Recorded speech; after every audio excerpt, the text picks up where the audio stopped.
अस्सलाम वालेकुम dear parents, कैसे हैं आप? उम्मीद करती हूँ बिल्कुल खैरियत से होंगे। आज आपके बच्चे ने क्लास में से को पढ़ा है। से की एक कहानी पढ़ी, उस कहानी में से बनने वाले नए अल्फाज सीखे। पेज के ऊपर भी नए अल्फाज जो उसके से शुरू होते हैं बच्चे ने सीखे हैं। से की मुकम्मल शक्ल की पहचान की, आधी शक्ल की पहचान की, उसको पढ़ना सीखा और लिखना सीखा है। इसके साथ ही साथ बच्चे ने स्टीम एक्टिविटीज़ को भी क्लास में परफॉर्म किया है। अब आपने बच्चे की डायरी चेक करनी है।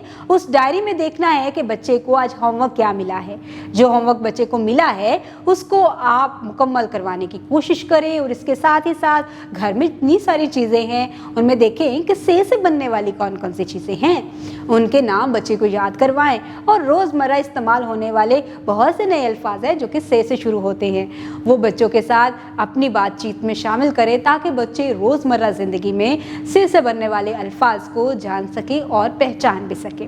उम्मीद करती हूँ आपने आज की इस वीडियो से बहुत कुछ सीखा होगा। मज़ीद सीखने और जानने के लिए हमारे साथ रहिएगा। मिलते हैं अगली वीडियो में, तब तक के लिए अल्लाह हाफ़िज़।